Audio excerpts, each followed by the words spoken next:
Boa noite, igreja. Eu estou feliz de estar aqui hoje. É muito bom a gente se reunir, né? Acompanhar a live. Na verdade, a gente não acompanhava, né? Mas o que eu quero dizer para você é que pregar para uma câmera é muito chato. Então, que você hoje se comunique comigo, né? Nós cremos que o Senhor, Ele tem uma porção para nós, né? Como o Guilherme disse, no mês de fevereiro nós tratamos com essa série Eterno. Agora a gente está retornando para ela e sempre que a gente vai iniciar uma série, é interessante você saber disso. A gente sempre vai para um lugar de oração, né? Perguntar para Deus qual que é a vontade, aquilo que Ele quer para nós como casa local. E sempre eu e o pastor Jordan, a gente conversa. Às vezes vem de mim, às vezes vem dele, e a gente vai seguindo esse lugar. E diante do cenário que a gente vive hoje, né? Algumas pessoas estão passando por um cenário de perca, né? Alguns estão passando por um cenário de uma enfermidade, outras estão passando por um cenário mesmo de um desemprego. Enfim, se a gente fosse falar de todas as ramificações que esses dias estão proporcionando para nós, a gente iria estender.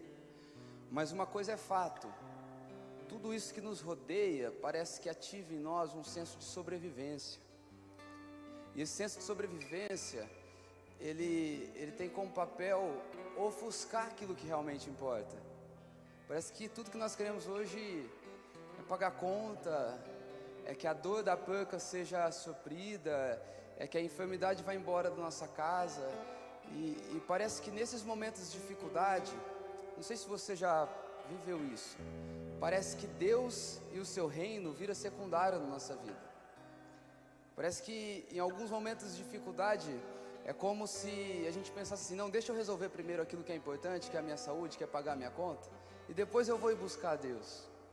Então é dentro disso que nós queremos esse mês falar sobre. Esse mês não, né? A gente nem esperou virar um mês.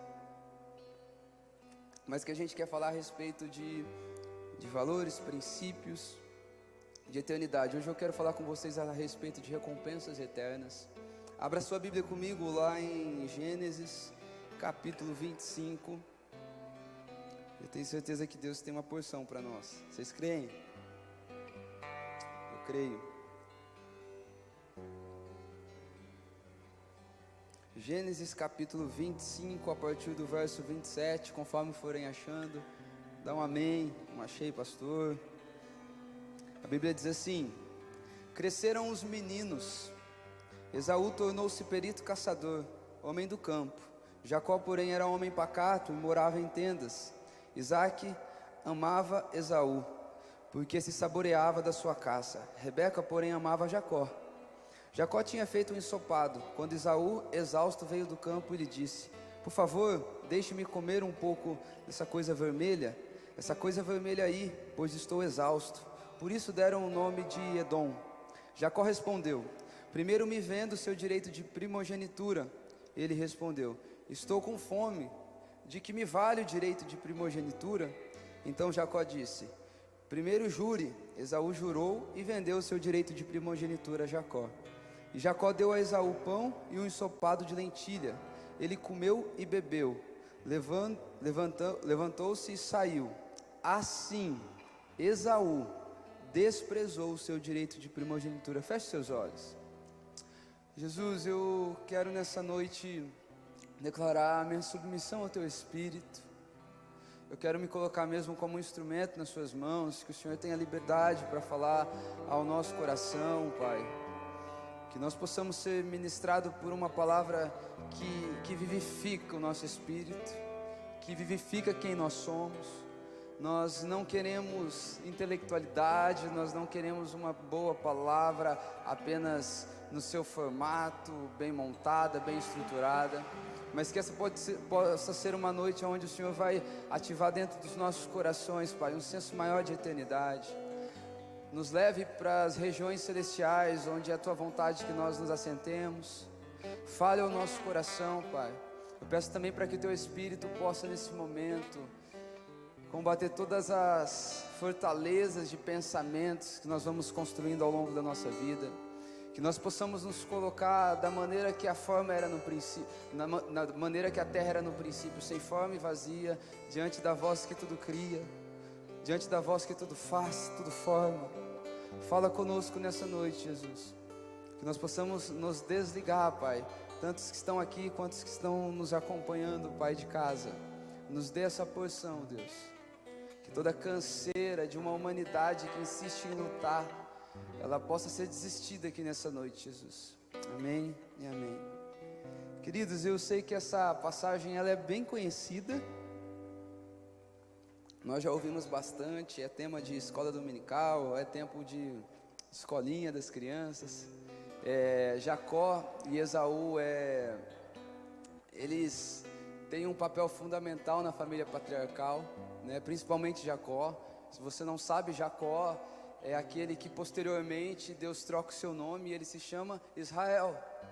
E Israel é a nação de Deus. Israel é o lugar onde Jesus vai fazer muitas coisas no futuro. Mas é interessante ver como tudo isso aconteceu. E eu quero aproveitar desse texto para a gente entender a respeito de coisas do nosso dia a dia. Queridos, a gente vê que Esaú, ele chega da caça. A Bíblia vai dizer que ele era um perito caçador. E ele chega da caça um tanto que cansado. E naquele momento Jacó, ele estava preparando um ensopado. Era uma refeição ali de Jacó. Então é interessante, eu quero começar daqui, dessa primeira atitude de Jacó. É que Jacó, ele tinha algo que era palpável na sua mão. Jacó tinha algo que saciava a fome do agora. Jacó tinha algo que era fruto daquilo que ele tinha produzido no hoje, no presente. E Esaú, ele era dono de uma herança que se chamava primogenitura. O que Esaú tinha não tocava. O que Esaú tinha naquele momento ainda não se desfrutava. Mas é interessante a atitude de Jacó, e eu quero começar a partir daqui para que você entenda onde eu quero nessa noite nos direcionar, porque o tema é recompensas eternas. É que Jacó pegou aquilo que ele tinha hoje e agora. Ele abriu mão daquilo que seria a refeição de um dia, para poder investir em uma herança que era certa, porém não se via, porém não se desfrutava no hoje. E é interessante você entender o que é que Jacó almejava. Jacó, ele almejava a primogenitura.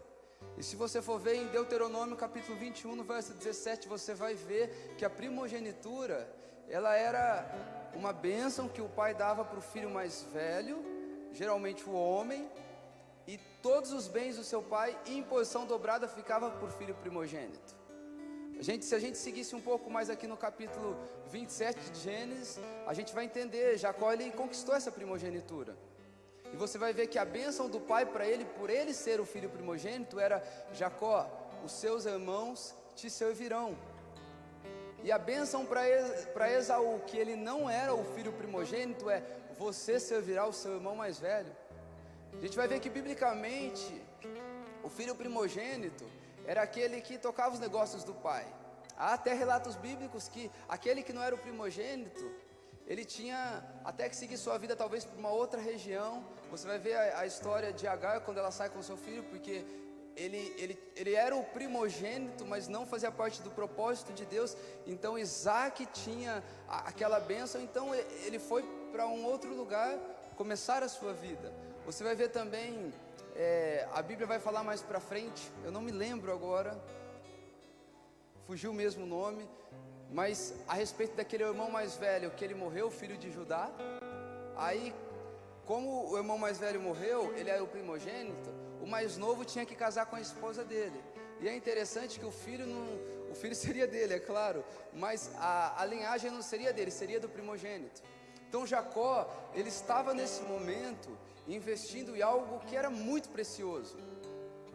A diferença entre Jacó e Esaú é que Jacó, ele tinha uma visão de futuro. Esaú, ele procurava por uma gratificação imediata. Ele tinha fome. Para você entender como a primogenitura é forte, Êxodo no capítulo 4, no verso 22, Deus vai falar que Israel é o primogênito das nações. Até falei aqui pela manhã, você vê o tanto de promessa que Deus tem para Israel. Você vê como o povo judeu é um povo abençoado. chega quase a dar um ciúmes na gente. Mas por quê? Porque Deus trata com seriedade a primogenitura. E Jacó, ele estava de olho nessa recompensa. O que importava para Jacó aqui nesse momento não era o que ele produziu, até porque ele estava abrindo mão do que ele produziu para adquirir no futuro algo que ele nunca poderia produzir, fazer e gerar lá na frente. E queridos, essa é a vida proposta para nós. Sabe, a Bíblia vai dizer em 1 Coríntios, no capítulo 15, que se a nossa esperança em Cristo se resume só nessa vida, nós somos os mais miseráveis de todos os homens. Porque o que Jacó entendeu é que o que ele tinha agora podia ser até bom, mas que existia algo que era futuro, que era muito superior. O que eu quero dizer com isso? Eu sei que o que nós temos de desfrute nesses dias nessa terra é bom. Eu sei que a gente quer ter uma boa profissão, a gente quer ter uma boa família, a gente quer ter uma boa condição financeira, e tudo isso faz parte, tudo isso é de Deus. Mas isso não pode flertar, isso não pode ser rival de uma herança que o Senhor já nos prometeu no futuro. Existe algo que está preparado para nós. E queridos, é interessante eu te lembrar disso. Quando você vai num cinema, você vai para assistir um trailer ou um filme? É o filme. O trailer, você aproveita até na hora do trailer para dar uma passada lá no Carrefour e pegar algumas coisas que você gosta de comer. Porque o trailer não é o propósito pela qual eu pego meu carro, me arrumo e vou até um shopping para assistir um filme. Então nós precisamos ter bem claro aqui para nós que essa vida, ela representa apenas esse trailer. Ela não é o filme, ela não é o ponto final. Essa vida, ela é um lugar de extrema passagem para nós. É por isso que nós precisamos nesses dias, o ensopado de Jacó representa tudo aqueles dons e talentos que o Senhor pôs na sua mão, representa aquilo que o Senhor te deu, aquilo que é natural, e aquilo que, se você deixar também, Ele te supre no lugar de Deus. Vocês conseguem entender isso? Mas qual que é a vontade de Deus para nós? É que nós possamos pegar o nosso dom, o nosso talento, as coisas que o Senhor depositou dentro de nós, e com essas coisas, não é comprar, mas com essas coisas, honrar o Senhor de uma maneira que isso venha convergir numa herança eterna, para que isso venha convergir neste lugar. Nós precisamos nesses dias ter esse foco. Nós vamos ver que parece que cada dia mais a igreja ela entrou num ritmo de bem-estar. Parece que atestado de ser homem de Deus é ter um carro bem legal, uma casa bem legal. Daí você vai dizer: esse é homem de Deus, agora eu vou ouvir esse cara. Ainda comentava com o pastor Jordão que antes de começar, você que é um pouquinho mais velho na fé, você vai lembrar um tempo atrás, onde nós tínhamos algumas referências, e quando nós olhávamos para essas referências, a primeira coisa era: esse cara é esquisito, esse cara tem um negócio de Deus que eu... Só que parece que hoje a gente não vê mais ninguém esquisito, a gente vê o que o cara tem e almeja ter o que o cara tem. Parece que dentro daquilo que nós estamos falando de evangelho, entrou uma cultura de bem-estar, cara. E o bem-estar, sabe, ele é algo que Deus oferece para os seus filhos, mas não é algo que os filhos devem viver atrás aqui nessa terra. Deus tem para nós isso. A Bíblia vai dizer: olha, se vocês buscarem o reino de Deus e a sua justiça, todas as demais coisas lhes serão acrescentadas. Então, o interessante é que quando Deus é prioridade, tudo aquilo que eu necessito corre atrás de mim.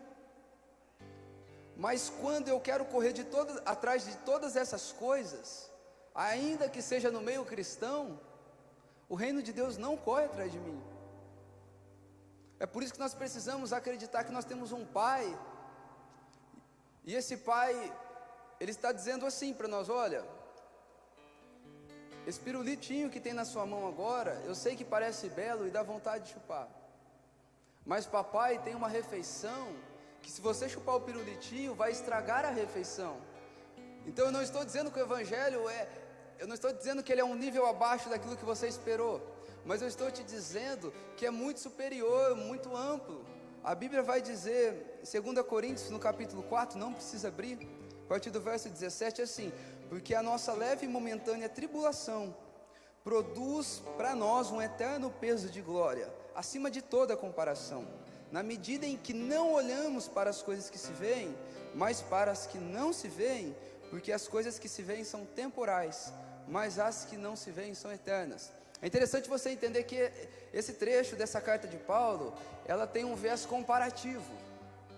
Como assim comparativo?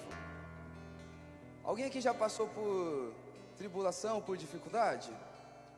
Na hora que você passou, você achou que era leve e momentâneo?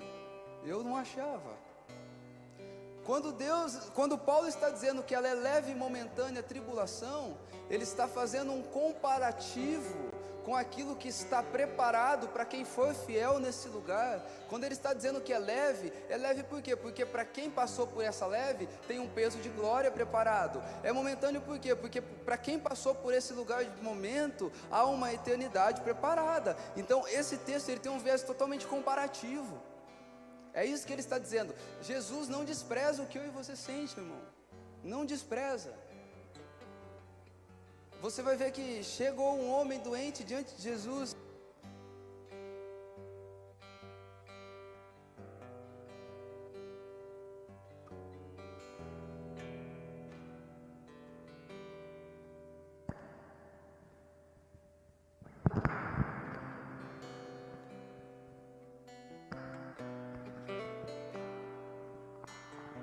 Amém, irmãos?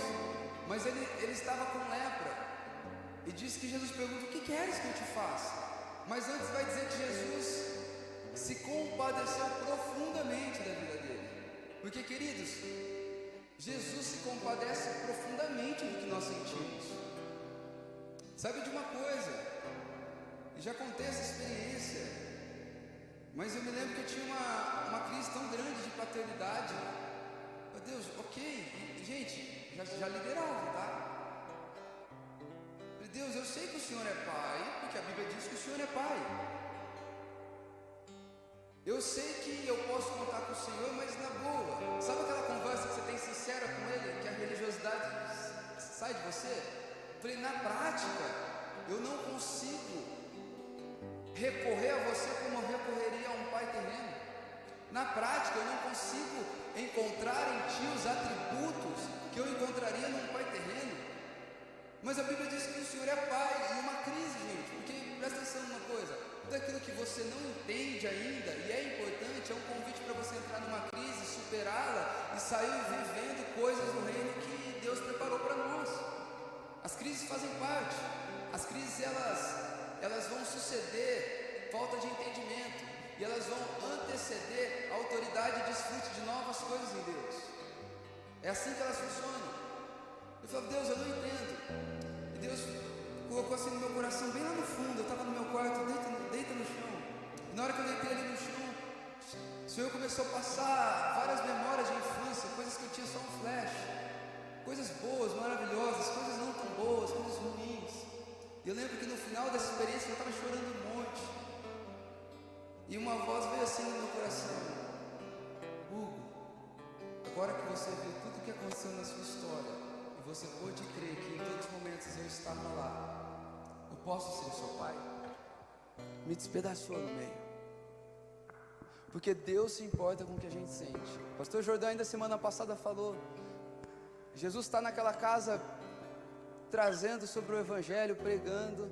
Então aqueles 4 amigos, eles levam agora aquele paralítico, ele desce pelo telhado e diz que Jesus olha, perdoados estão os seus pecados. E diz que todos ali começaram a pensar: quem é ele para ter autoridade para perdoar? E diz que ninguém falou. Mas eles pensaram, e Jesus viu o pensamento deles, porque Jesus se importa com o que a gente pensa e o que a gente sente. Então, quando é leve e momentânea, é comparado com o que está preparado. Não é Deus desprezando a nossa humanidade. Não é Deus sendo um legalista.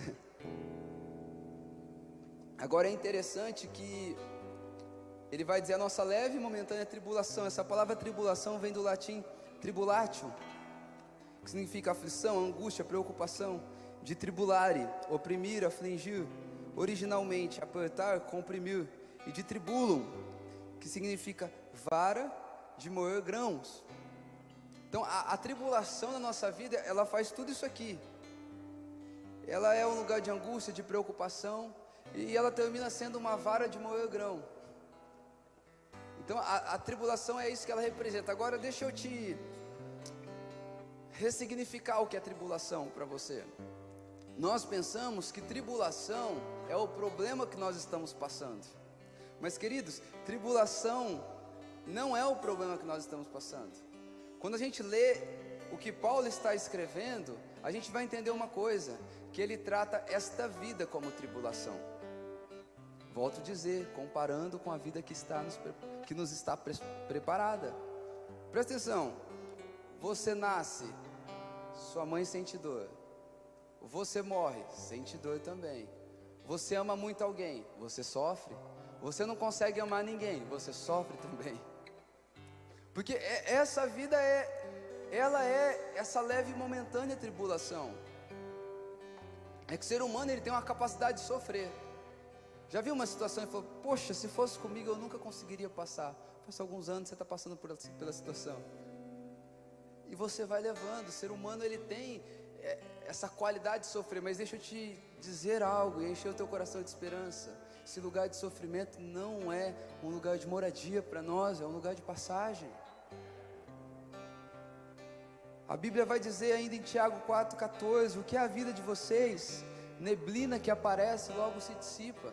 Salmo 144, no verso 4 também vai dizer: o ser humano é como sopro, sombra que passa. Então, queridos, essa leve e momentânea vida, a Bíblia vai dizer que ela é como o sopro, ela é como a neblina, ela é como a sombra. E volto a dizer que é o caráter comparativo.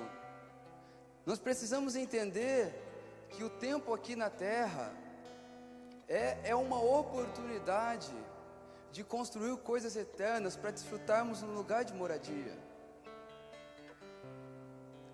Mas pastor, nós não temos que ter uma boa vida? Sim, queridos, porque quando eu falo que o tempo aqui na terra é um tempo de construir para que nós tenhamos recompensas eternas, eu não estou dizendo que essa construção se faz cantando, tocando ou pregando na igreja. Essa construção se faz quando eu me relaciono expressando Jesus, quando eu trato dos meus negócios expressando Jesus, quando eu vivo a minha vida expressando Jesus. Essa é a construção. Isso para Deus é tão espiritual quase quanto o que a gente está fazendo aqui. Tem pessoas que nunca vão subir aqui para pregar, sabia? E só porque eu preguei aqui, quer dizer que lá no céu eu vou ter um negócio muito mais legal do que você? Então eu já fico vendo os homens do YouTube que tem aí seus 1 milhão de... O David Leonardo vai ter uma mansão lá no céu. Isso não é o parâmetro de Deus. Um chegou cedo, outro chegou meio-dia, outro chegou no final da tarde, o salário foi o mesmo. Deus tem um parâmetro de medida e posição que Ele pôs dentro de cada um de nós. Então, pastor, como eu construo recompensas eternas para mim? É saindo daqui, indo para sua casa, amando sua família. É acordando na segunda-feira, indo para o seu trabalho, honrando seu patrão. Ou então honrando seus funcionários, sendo generosos com eles. É dirigindo, respeitando as pessoas. É tratar os seus negócios da maneira que Jesus faria. É ter uma graduação e ser o melhor profissional que você pode ser. É dessa maneira que Deus vai sendo exaltado. É dessa maneira que nós vamos construindo, sabe, lugares em Deus. E a Bíblia vai dizer que é leve e momentânea a tribulação. Ela está produzindo um peso de glória. E é interessante que, na hora que diz que está produzindo um peso de glória, Paulo vai dizer assim: acima de toda comparação. Ou seja, o que Paulo está dizendo: olha, igreja, existe uma herança aqui para vocês. O estado de vocês hoje é extremamente passageiro, mas existe um estado que ele é imutável, que eu já tenho preparado para vocês. E quando eu pego o que eu preparei para aquilo que vocês estão vivendo hoje, não dá, é acima de toda comparação esse peso de glória. É acima de tudo que eu poderia argumentar, falar aqui a vocês, igreja de Coríntios. Porque é dessa maneira, queridos, que Deus vai fazendo. E quanto mais perspectiva de eternidade nós tivermos, mais nós conseguiremos andar dentro do plumo que Deus tem estabelecido para nós. E Paulo vai seguir dizendo, ele vai dizer, olha, porque as coisas que se veem são passageiras, mas as que não se veem, elas são eternas. E nós precisamos ter investimento naquilo que ninguém vê. E investir naquilo que ninguém vê é para gente que sonha com o céu. Ou seja, essa vida frágil e passageira está produzindo um peso de glória acima de toda comparação. Jim Elliot, ele é um mártir que ele foi morto por índios Aucas. E ele diz assim: não é tolo aquele que perde o que não pode acumular para ganhar aquilo que não pode perder. Não é tolo.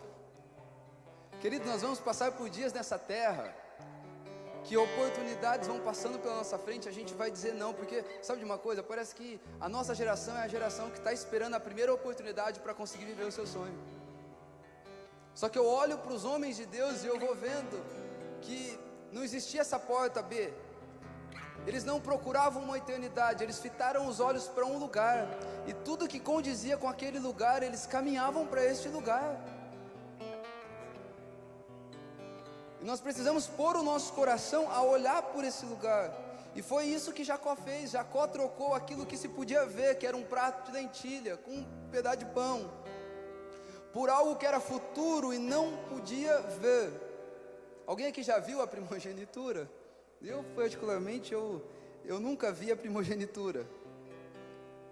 Agora vamos entender um pouco o enredo dessa história de Jacó e Esaú, para a gente entender de maneira prática como é que a gente faz essas coisas.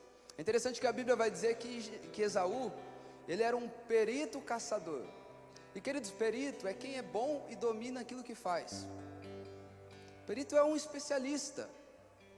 E você não vira um especialista em algo que faz do dia para a noite.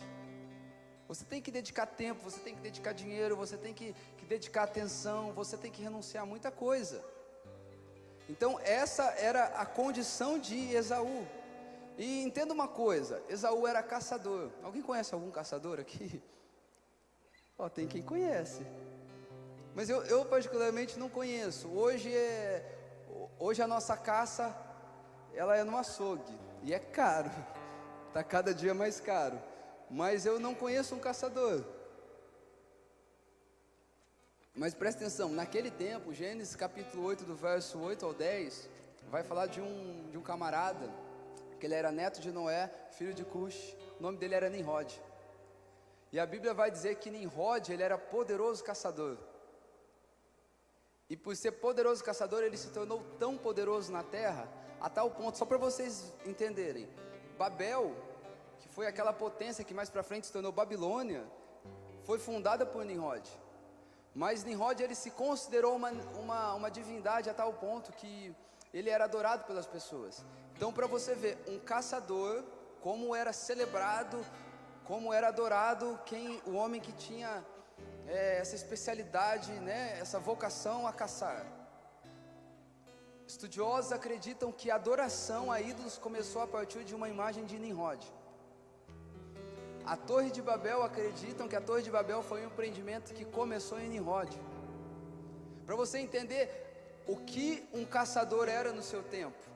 E eu acredito, queridos, que em dias de tanto humanismo que nós vivemos hoje, em dias que, como eu já disse, o bem-estar, a fama é celebrado, Nimrod provavelmente, se ele tivesse Nimrod ou Esaú, se ele tivesse um conhecimento basiquinho da Bíblia, mesmo sem o Espírito Santo, a gente ia celebrar e ia trazer ele na nossa igreja para ministrar. E a gente vive isso nesses dias. Porque Esaú, ele era de expressão. A Bíblia vai dizer que Isaac, ele amava Esaú por conta daquilo que Esaú oferecia para ele. E eu creio sim que tanto para Isaac, ou melhor, tanto para Esaú quanto para Nimrod, era uma graça comum de Deus na vida deles para caçar. Eu creio de verdade, mas foram homens que não utilizaram isso da maneira correta. Como assim, pastor? Hebreus 12, do verso 16 ao 17 vai dizer assim: e cuidem para que não haja nenhum impuro ou profano como foi Esaú, o qual, por um prato de comida, vendeu o seu direito de primogenitura. Vocês sabem também que, posteriormente, querendo herdar a bênção, foi rejeitado, pois não achou lugar de arrependimento, embora com lágrimas tivesse buscado. Eu estou lendo um livro, Fundamentos Apostólicos. Eu nem vou me arriscar no nome do autor, que eu sempre faço ruim isso, mas ele vai dizer que esse texto de Hebreus, ele tem um cunho extremamente escatológico, falando do hoje para o futuro. Porque, queridos, o coração de Esaú, ele era um coração que almejava uma gratificação imediata. Foi um homem que obteve sucesso, foi um homem que conquistou, foi um homem que no tempo dele, hoje ele seria, sabe, alguém celebrado, ele seria aquele que teria mais views, ele seria aquele que teria mais seguidores. Mas ele se acostumou com recompensa imediata. Ele tinha um coração arraigado naquilo que ele poderia receber no hoje e no agora.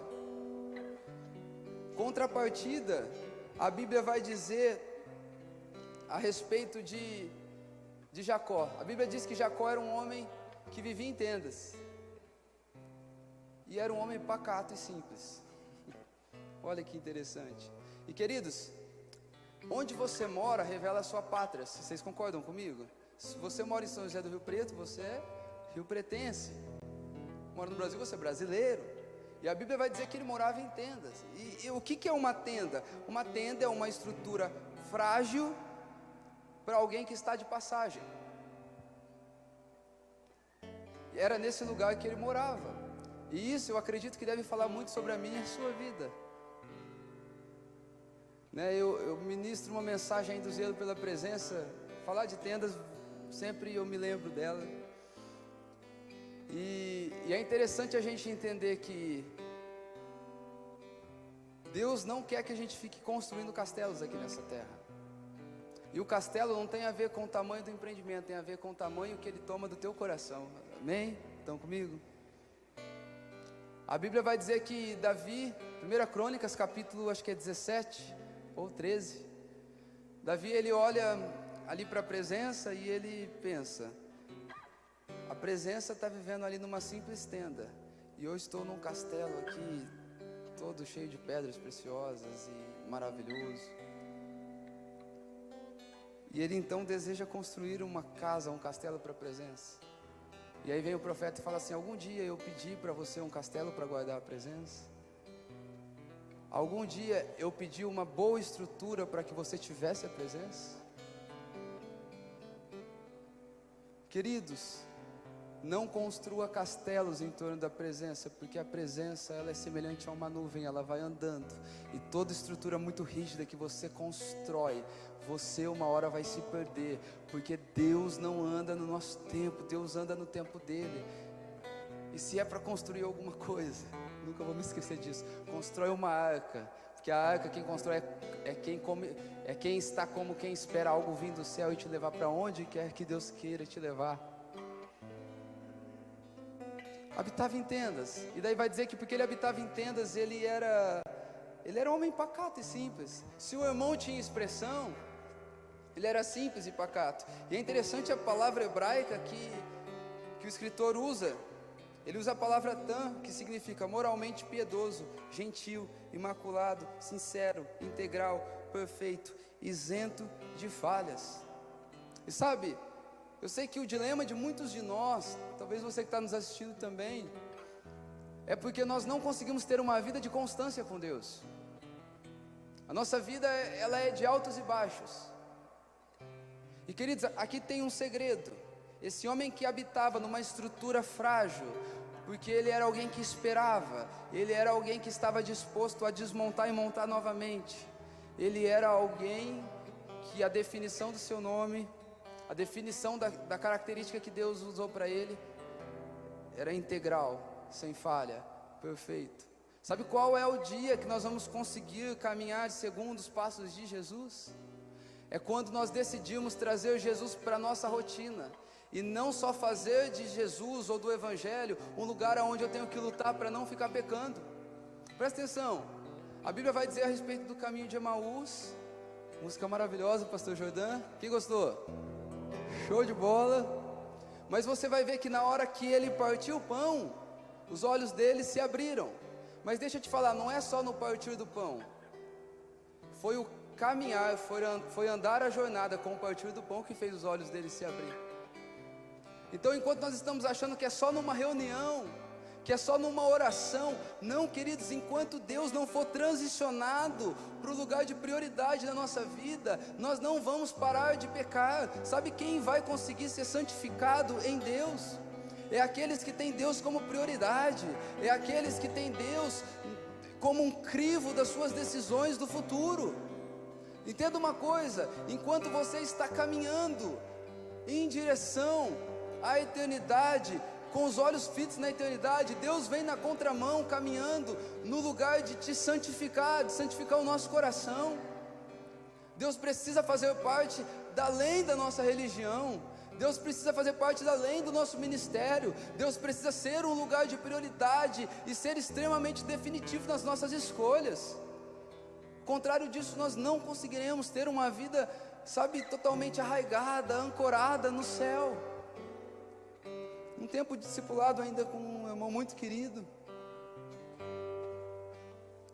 ele começou a compartilhar comigo que não estava conseguindo ter uma vida muito constante com Deus. E queridos, é uma dificuldade geral, não é? Ter uma vida mais constante com Deus.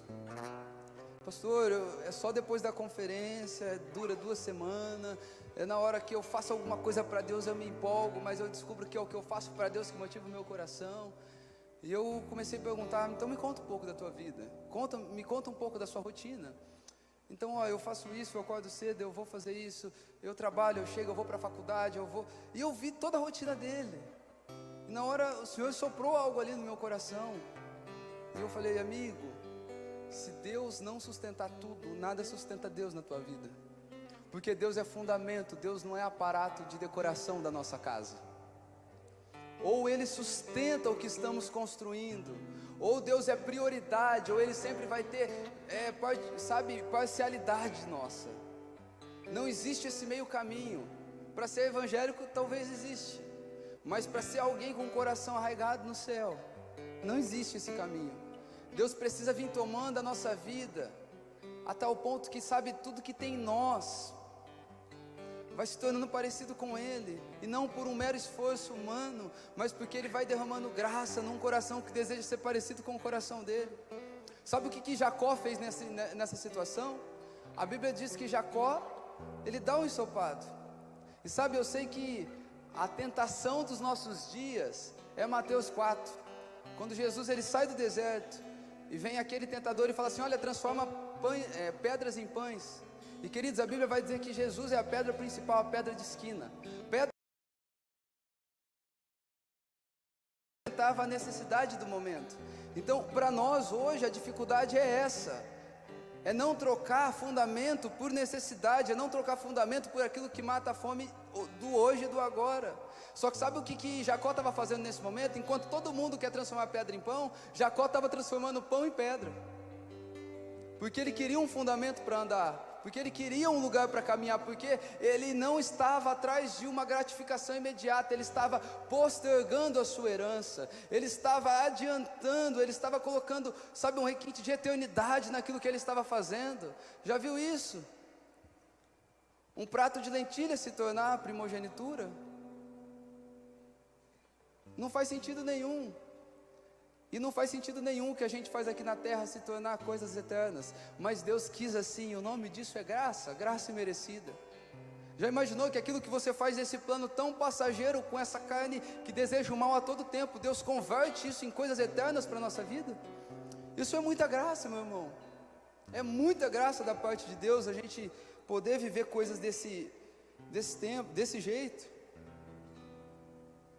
Agora, qual que era a maior característica de Esaú? Gratificação imediata. Qual que era a característica de Jacó? Postergar a sua herança para receber algo muito maior. E sabe, nesses dias, deixa eu te fazer uma pergunta. Com quem que nós estamos parecendo mais? Jacó ou Esaú? Pastor, é difícil, né? Então deixa eu te dar um plano de fundo.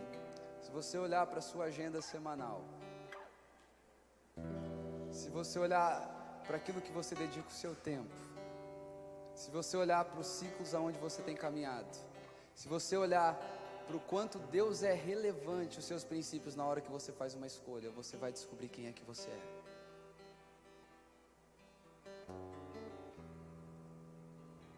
Então nós descobriremos quem nós somos.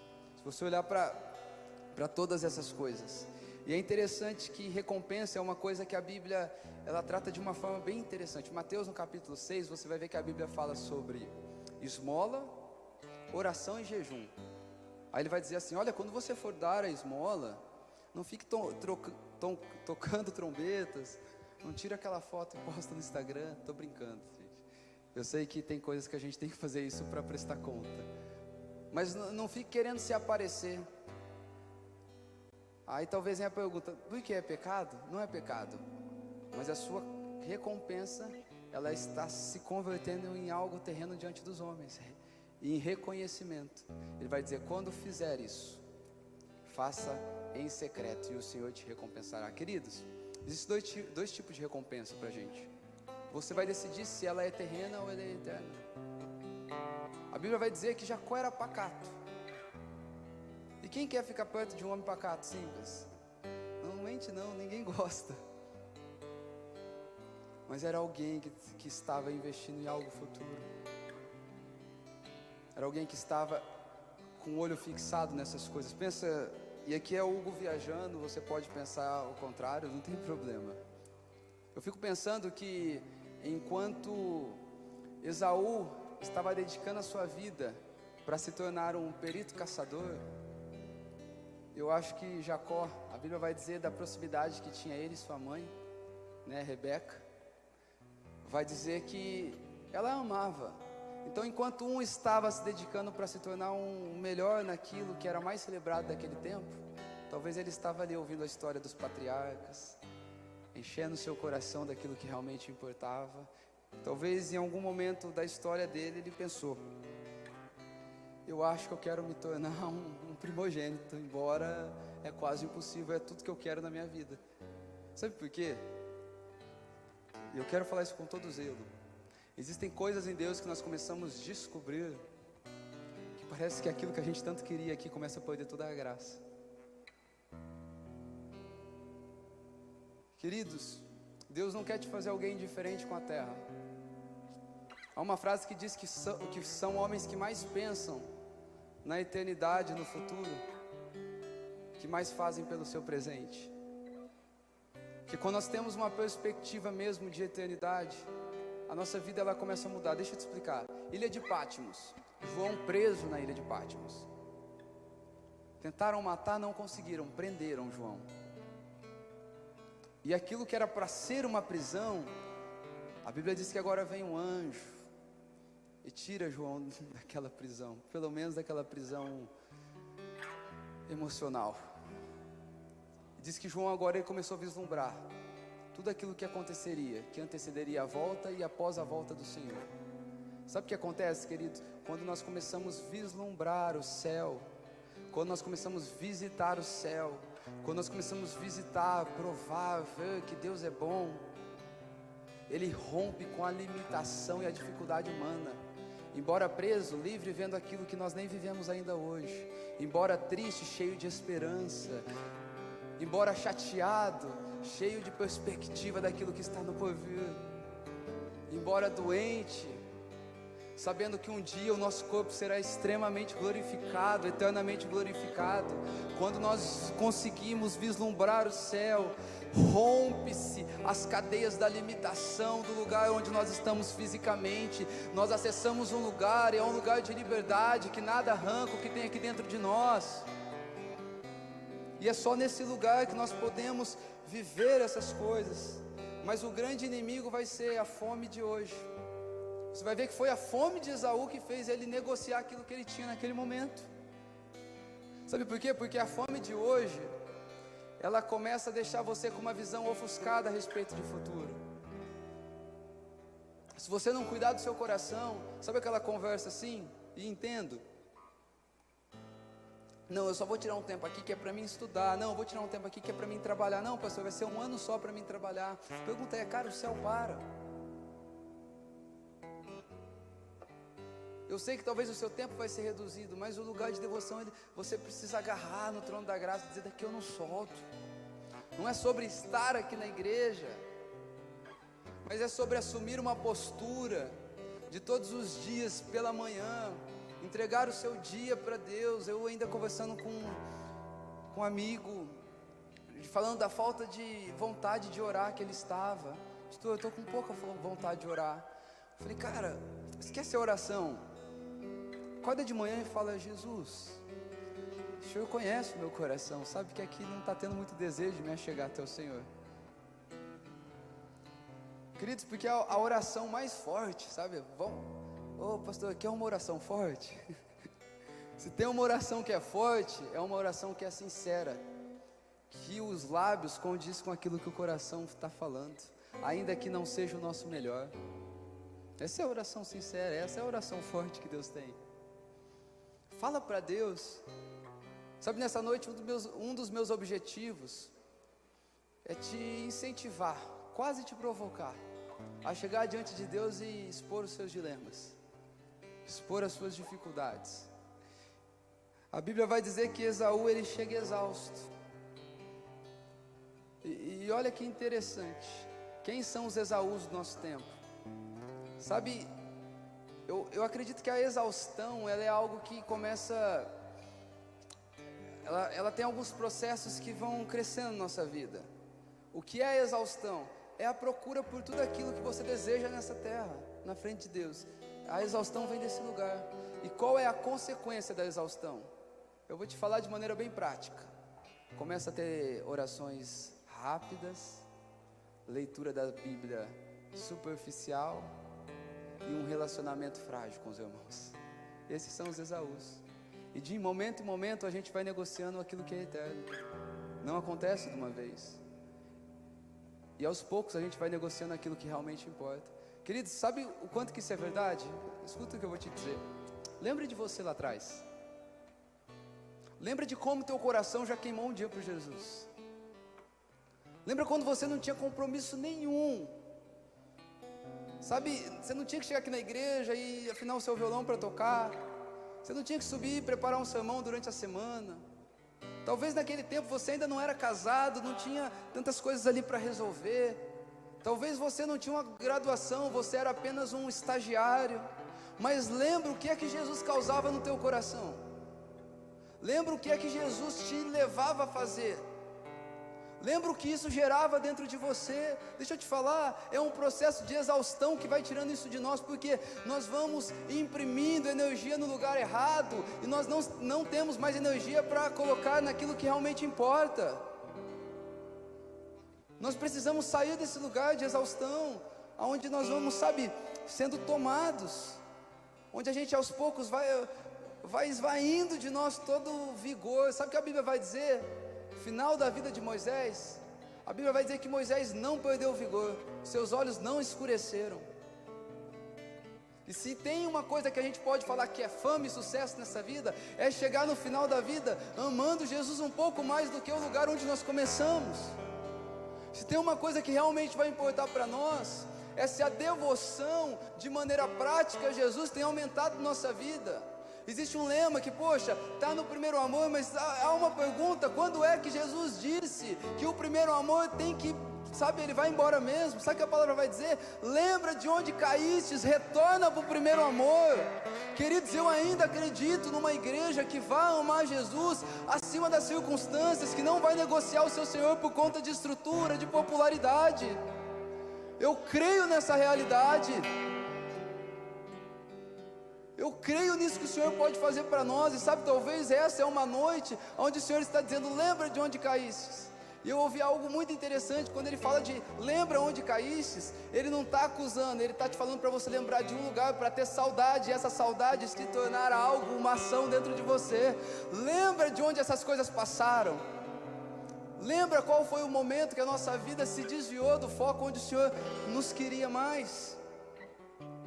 E a Bíblia no verso 34 de Gênesis vai dizer que Jacó desprezou a sua primogenitura. Jacó desprezou. E quando a gente despreza, é quando a gente tem essa vida por mais preciosa do que aquilo que o Senhor tem preparado para nós lá na frente.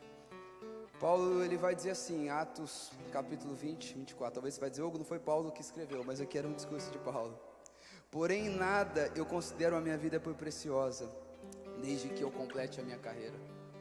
Olha só, enquanto um estava desprezando aquilo que vinha para o porvir, Paulo estava dizendo: eu desprezo a minha vida por aquilo que está no porvir. É a minha vida que eu desprezo. E queridos,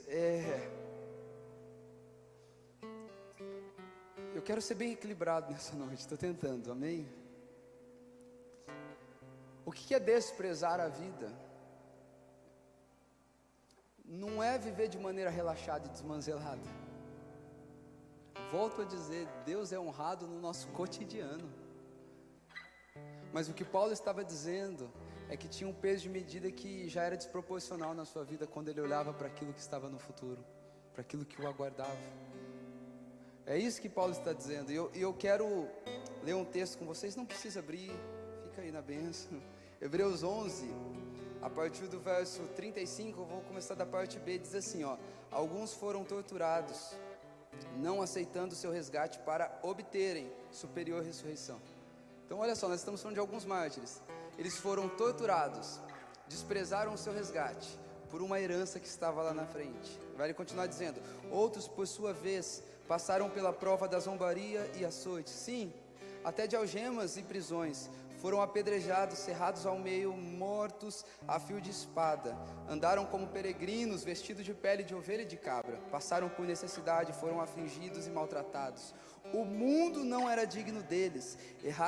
Andaram errantes pelos desertos, pelos montes, pelas covas, pelos antros da terra. Todos esses, mesmo tendo obtido um bom testemunho por meio da fé, não obtiveram a concretização da promessa, porque Deus havia previsto algo melhor para nós, para eles, sem nós não fosse aperfeiçoado.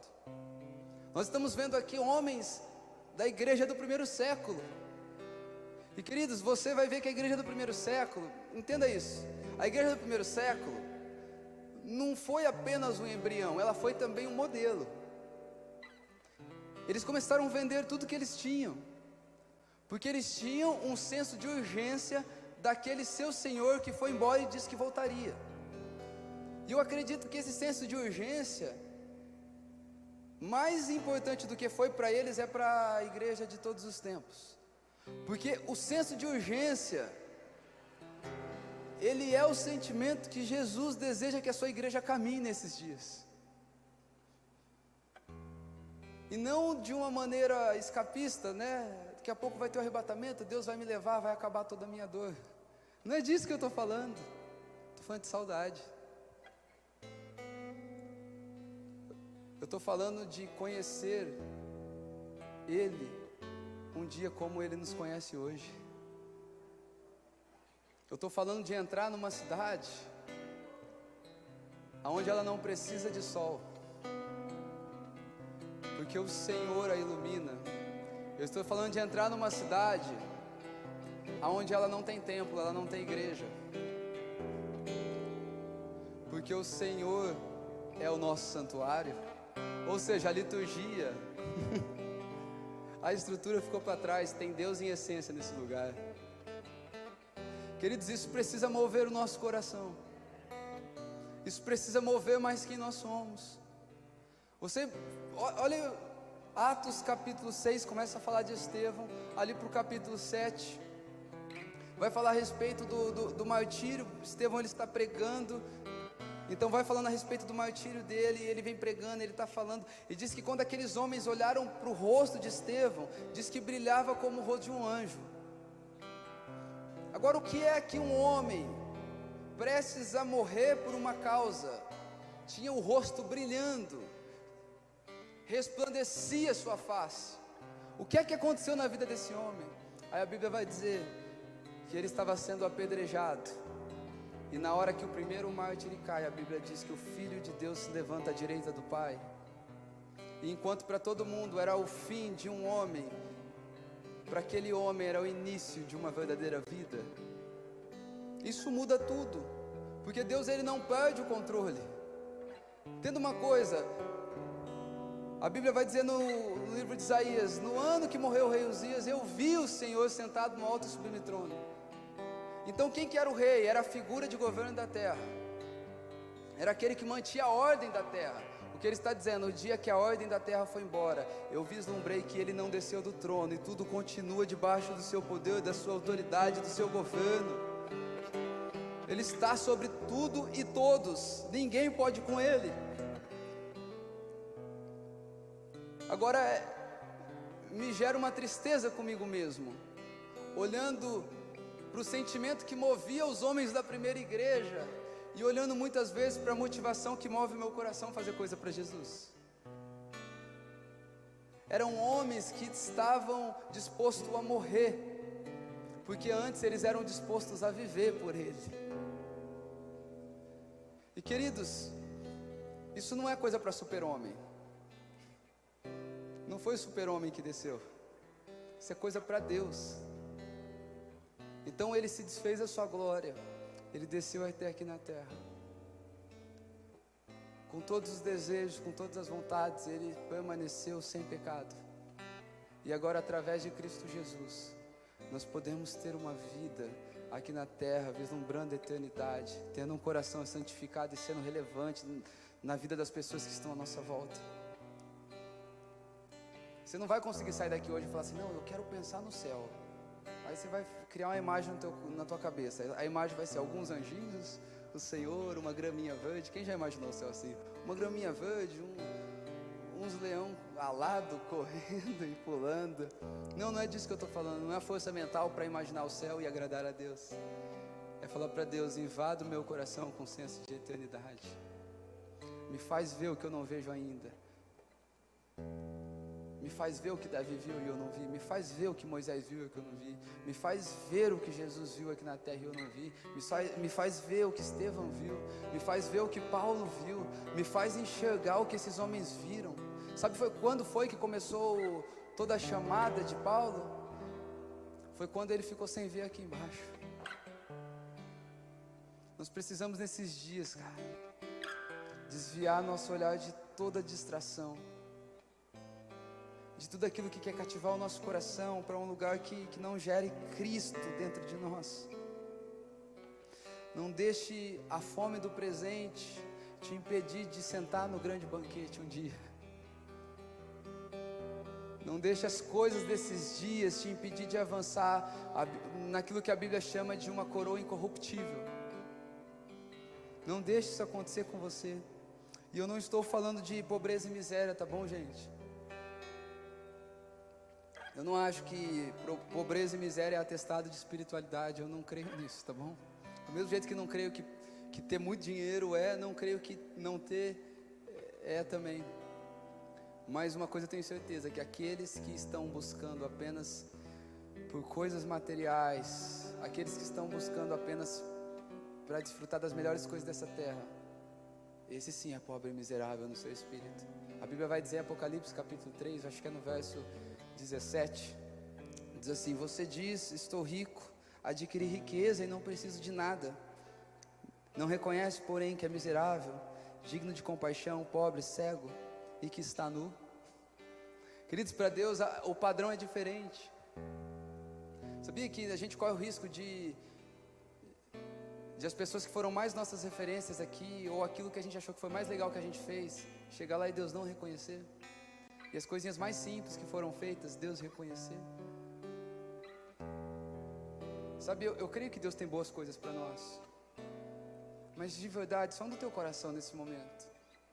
Olha para o teu coração se o teu lugar de chegada não tem a ver com muita coisa dessa terra. Olha para o teu coração se o teu lugar de chegada não é uma ambição extremamente terrena. Deus está até no meio do caminho, mas não está no final. Já tenho dito, cara. Não use Cristo como meio para alcançar algo no final. Use de todos os meios para que o nome dele seja glorificado no final. Então a gente precisa olhar para o nosso coração e sondar. E pastor, por que de tudo isso? Filipenses 3, 20 e 21 vai dizer: a nossa cidadania, porém, está no céu, de onde esperamos ansiosamente um Salvador, o Senhor Jesus Cristo. Pelo seu ser que o capacita a colocar todas as coisas debaixo do seu domínio, Ele transformará os nossos corpos humilhados para serem semelhantes a um corpo glorioso. Vocês creem nisso? Que a nossa casa está no céu, a nossa pátria está no céu. Sabe o que o Senhor chama? Por mais disciplinado que seja a sua alimentação, por mais anos que você faz a sua musculação, Deus chama o teu corpo de humilhado perto do que Ele tem preparado, perto daquilo que Ele está preparando para nós. Olha que interessante, entenda isso é esperança, tá? Você vive uma tribulação com o corpo humilhado, não é lugar de ficar. Nós precisamos olhar para este lugar. Há uma casa preparada, há uma vida superior preparada para nós. E eu quero partir para encerrar. Eu estou quase no limite, eu não tinha visto que era essa hora. Vocês me desculpem, gente.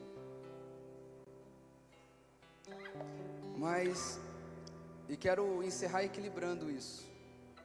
Pastor, então seu sonho com a eternidade, seu sonho com o céu, então eu vou viver disso, de sonhar com isso. Deixa eu te falar, isso não é para te alienar. Isso não é para te fazer alguém que... Não, meu negócio é com Deus, um dia eu vou morar com Ele. Deixa eu te explicar. Quando Isaac está no final da sua vida, ele vai dar a bênção para os seus 2 filhos. Ele vai dizer assim naquele momento. Está ali, Jacó chega diante dele. E é interessante que, se não vou me deter nisso, mas Isaac desejava dar a bênção para Esaú. E para receber a bênção, ele pôs a roupa de Esaú, que era uma roupa peluda, que a Bíblia diz que Esaú, ele era esse camarada. Aí ele vai dizer assim, ó, na hora que ele chega para receber a bênção: a voz é de Jacó, mas as mãos é de Esaú. Olha só, a voz é daquele homem que viveu em tendas, é daquele homem que postergou, não negociou para uma gratificação imediata, é de um homem que conseguiu ver o futuro. Mas para ser completo, as mãos que representam as obras é daquele que era um perito. Se aquilo que eu entendo de Jesus não gera uma excelência minha naquilo que eu faço, no meio do caminho existe um defeitinho aí. Nós precisamos entender. O Vitor Vieira, ele estava ouvindo esses dias, eu não sei nem se eu acho que é de uma pessoa que ele leu isso também, mas a Bíblia vai dizer que a noiva, ela vai se vestir dos atos de justiça. Então tenta entender uma coisa. Eu ia falar algo, mas acho que eu ia acabar com a minha pregação. Não vou falar isso. As minhas piadas ruins. Mas tenta entender. Roupa fala do quê? De estação. As nossas obras hoje, elas vão falando das estações que nós estamos vivendo. E ela fala da moda que a gente vai viver lá no céu. A nossa obra é importante para Deus, viu, queridos?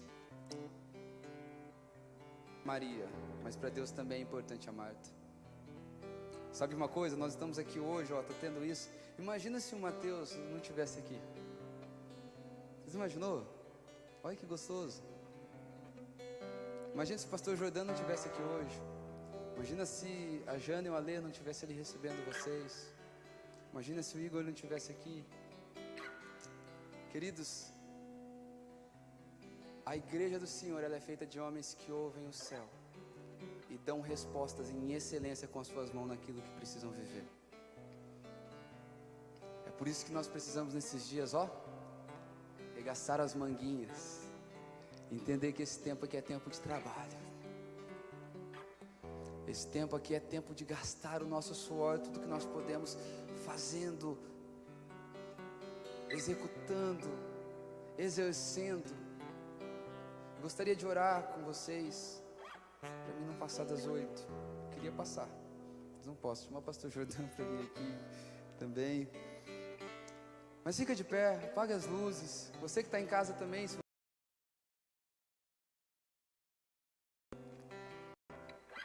pede para quem está aí do teu lado, fala, agora eu preciso de um tempinho aqui sozinho, ou então se estiver na sala e não tiver privacidade, vai lá para o teu quarto com o teu celularzinho mesmo, coloca o seu foninho. Mas eu sei que muitos de nós aqui, essa mensagem ela foi falando de várias coisas, e eu sei que muitos de nós, talvez nesse tempo, ou então em toda a nossa vida, a gente nunca desejou de fato a eternidade. E sabe, essa é uma noite de você falar para o Senhor, mover o teu coração para este lugar. Fala, Senhor, eu quero esse lugar de integralidade, eu quero este lugar de plenitude.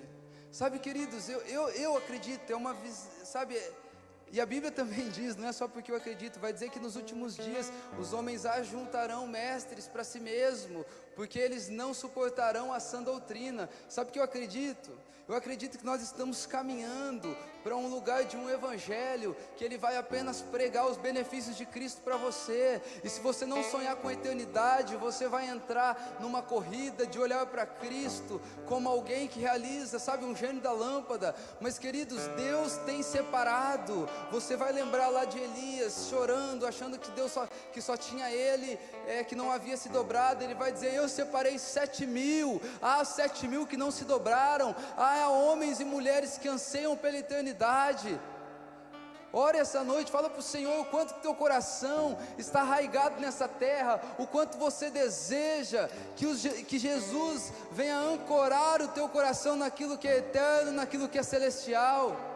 Fala para Ele o quanto você deseja voltar para este lugar de primeiro amor. Talvez faz quanto tempo que as suas lágrimas já não escorrem mais pelo seu rosto, faz quanto tempo que a tua vida ela é uma correria, que está te fazendo desprezar princípios e valores, porque você acredita que no futuro você vai conseguir ser bem sucedido, e lá você vai ter tempo para Jesus. Não, queridos, o reino de Deus, ele está em movimento, não há folga, não há paradeira.